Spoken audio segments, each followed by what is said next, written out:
예, 오늘은 오랜만에 찍을 게 없기도 하고 예전부터 찍어야지 했던 영상을 찍을 건데, 제가 이 차를 거의 10만 킬로를 운행을 했어요. 10만 킬로면은 상당히 많이 한 거죠. 그래서 10만 킬로를 타보고 다시 하는 내 차 리뷰입니다. 일단은 굉장히 만족을 하면서 탔고, 지금까지 제가 차를 되게 자주 바꾸는 그런 사람이었는데, 이 차가 제 인생에서 거의 제일 길게 탔다고 할 수 있어요. 네, 딱히 뭐 다른 차를 생각했을 때 여러 가지 측면에서 바꿀 만한 메리트가 느껴지지 않아서 계속 타고 있는데, 일단은 장점들을 쭉 나열을 해보면 조금 적어왔는데, 제일 극명하게 느낀 게 스포츠 모드와 일반 모드의 차이가 상당히 큽니다.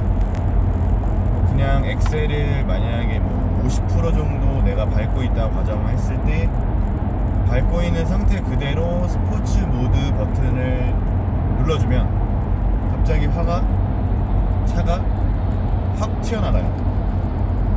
굉장히 극명하게 차이가 납니다. 그래서 급하게 추월을 해야 한다든지 끼어들기를 해야 하는 상황에서 좀 유용하게 많이 자주 사용하고 있습니다. 그리고 실내가 생각보다 되게 넓어요. 겉보기에 되게 작아 보이는 디자인이라서 사람들이 그 차 되게 작지 않냐 이렇게 생각하는데, 높이도 어느 정도 많이 여유가 있고, 차가 생각보다 실내에서 장거리를 이동하는데 아무런 문제점이 없습니다. 자, 그리고 세 번째, 트렁크가 굉장히 엄청나게 큰 건 아니지만, 제가 요 미니 컨트리맨을 타기 바로 직전에 아우디 A6를 한 2년 정도 탔었는데, 그때 실었던 짐을 완벽하게 동일하게 실어봤을 때 미니 컨트리맨이 짐이 더 편하게 많이 들어갑니다.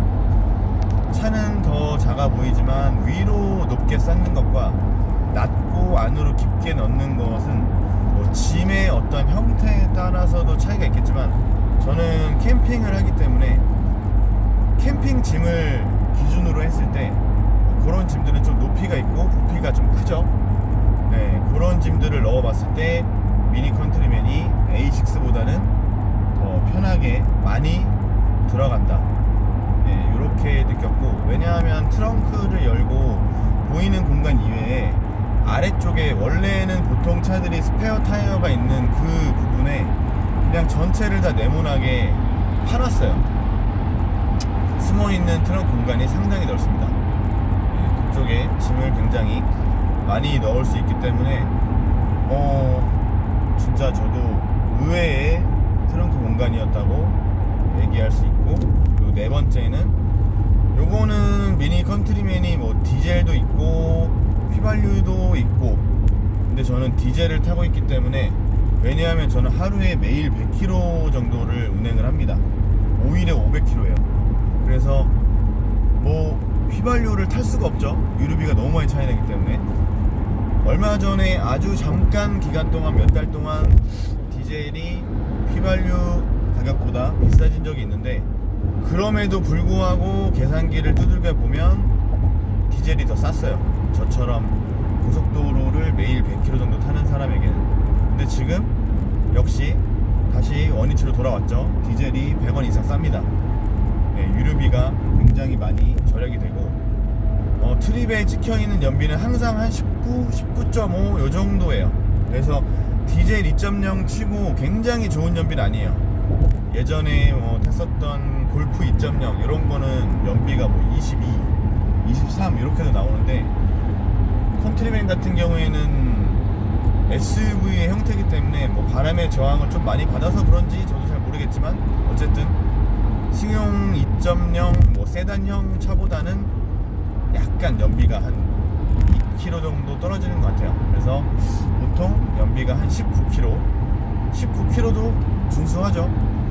네, 휘발유 차량 대비 한 1.5배 정도 생각하시면 되고, 그리고 다섯 번째로, 이거는 사람마다 개인차가 있는데 미니가 뭐 잔고장이 굉장히 심한 차종으로 많이들 이렇게 뭐 유튜브나 인터넷에 나와 있는데 저는 고장난 적이 없어요. 근데 요거는 주행을 뭐 시내만 가다서다 많이 하는 환경인지 아니면 저처럼 그냥 항속 주행만 쭉 언제나 고속 위주인지에 따라서 좀 다를 거라고 개인적으로 생각합니다. 제가 정비사가 아니기 때문에 이거는 뭐 정확하게 설명을 드리긴 좀 힘들지만, 저는 잔고장이 한 번 있었는데 그게 요 차종 고질병이라고 하더라고요, 인터넷에. 핸들을 돌렸을 때 약간의 딸깍딸깍 거리는 소리, 그거는 이제 핸들 안에 어떤 기어 뭐 그런 부분을 이제 보증으로 고쳤어요. 제가 이 차를 15,000km 정도 탔을 때 사와서 지금 102,809km를 지나고 있는데, 어쨌든 보증이 남아있을 때 그 증상이 나와서 보증으로 수리를 했습니다. 근데 미니 정식 서비스에 들어가서 수술이 아니고 수리를 했는데, 수리비 찍힌 내역이 제 기억에, 그 수리 내역서를 제가 지금 버렸는데 제 기억에는 한 50만원 정도였어요. 근데 만약에 그 동일한 수리를 사설 업체에서 했을 땐 그거보다 제 생각에는 한 20만원 정도는 더 싸게 나오지 않았을까 라고 예상을 합니다. 어쨌든 정식 서비스에서 50만원 정도 나오는 수리면 굉장히 경미한 수리고, 그거 이외에 뭐 전혀 고장이 난다든가 속을 썩인 적이 한 번도 없어요. 그래서 요거는 잔고장이 저의 경우에는 한 번도 없었다, 한 번 있었다 라고 정리를 하면 될 것 같고, 그리고 여섯 번째는 요 정도 차급, 그러니까 소형 SUV죠. 보통 한국 차로 치면 한 셀토스 정도 되려나 생각이 드는데, 고속에서 안정감이 굉장히 좋습니다. 예를 들어서 뭐 100km 이상에서 훨씬 더 높은 속도로 주행을 해봤을 때도, 독일 차들이 거의 대부분, 작은 차들도 대부분의 차종이 그러하지만 굉장히 뭐 차가 위로 붕 뜬다거나 와 무서워서 더 밟지 못하겠다라거나 그런 느낌은 전혀 없어요. 그냥 다른 여타 독일 차들과 동일하게 그냥 쫙 깔려서 안정감 있게 더 속도를 내도 불안함이 없겠다라는 느낌입니다.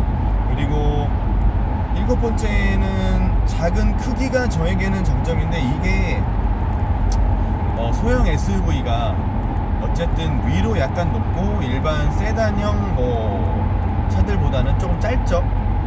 이게 굉장히 저한테는 장점인 게, 저는 일하는 곳이 어쨌든 서울이고 수도권 반경 내에서 생활을 하는 사람이에요. 그래서 이 주차 공간이 어딜 가던 뭐 이렇게 넉넉한 경우가 많이 없어요.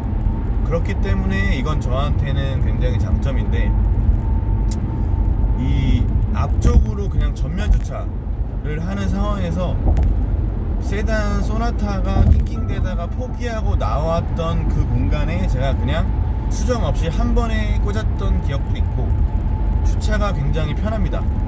네, 위로 높은 차들이 보통 다 그러한데, 이건 뭐 소형 SUV들은 다 비슷하지 않을까. 그래서 차가 작아서 앞뒤로 짧아서 주차가 굉장히 편리하다.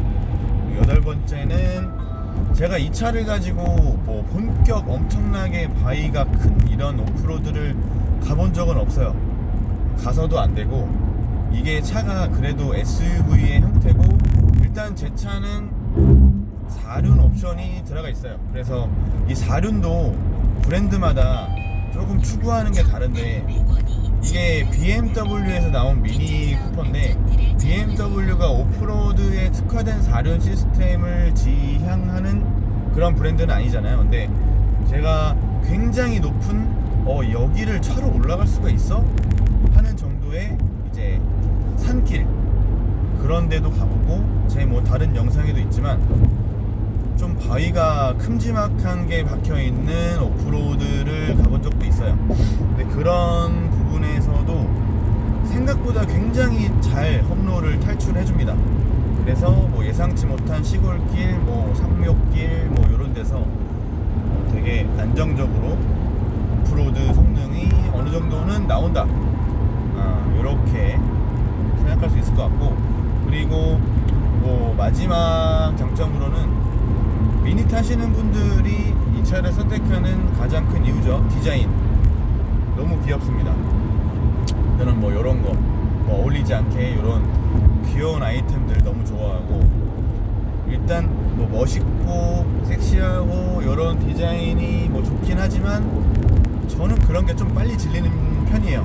근데 뭐 사람이나 공산품이나 귀여운 걸 이길 건 없다고 생각하기 때문에 저는 요 귀여운 디자인을 마지막 장점으로 넣겠습니다. 그리고 지금 타면서 단점이 딱 저는 한 가지가 있는데, 한 가지밖에 없어요.